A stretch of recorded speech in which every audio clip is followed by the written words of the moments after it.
In these uncertain times, we're committed to sharing information to help. Tonight, California lawmakers and the governor are close to a deal that would help reopen elementary schools. Adam Rakusin explains these negotiations come as parents push for in-person learning and teacher unions push for vaccines.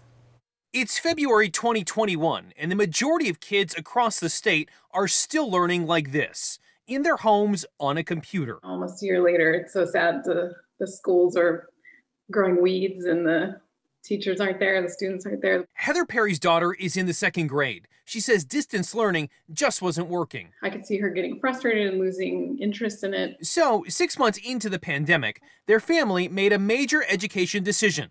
They left their school district and their home and moved to a new city with a school district that's allowing in-person instruction. We've switched her and she's been really happy and thriving and getting a lot of in-person instruction, which is what we're missing out on. California Governor Gavin Newsom says his office is working with the state legislature on a $6.6 billion early action package to help get kids back into school. I maintain confidence that we will announce a deal as early as Friday with the legislature that will allow our youngest cohorts to return safely to school, starting with kindergarten to second grade, and ultimately get cohorts up to sixth grade, at least in that first phase. Part of that deal would be prioritizing educators for the COVID-19 vaccine.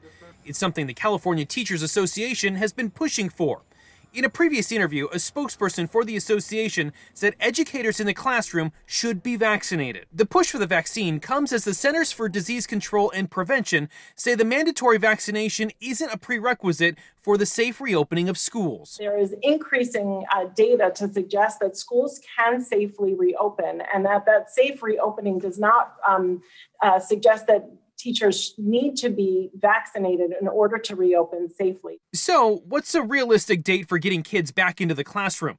That's hard to say. There's no one-size-fits-all answer.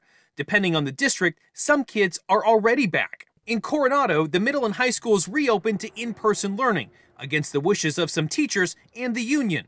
In Kern County, the superintendent of schools office said that although Newsom's focus is opening K through 6th grades, he will not mandate schools reopen, and instead, those decisions are left to the school district administration and elected board of trustees. In San Luis Obispo County, some are back.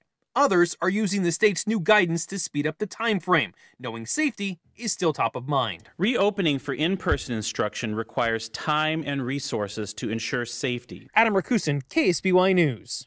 White House officials said yesterday the president's goal is to have the majority of schools opened by day 100 of his presidency.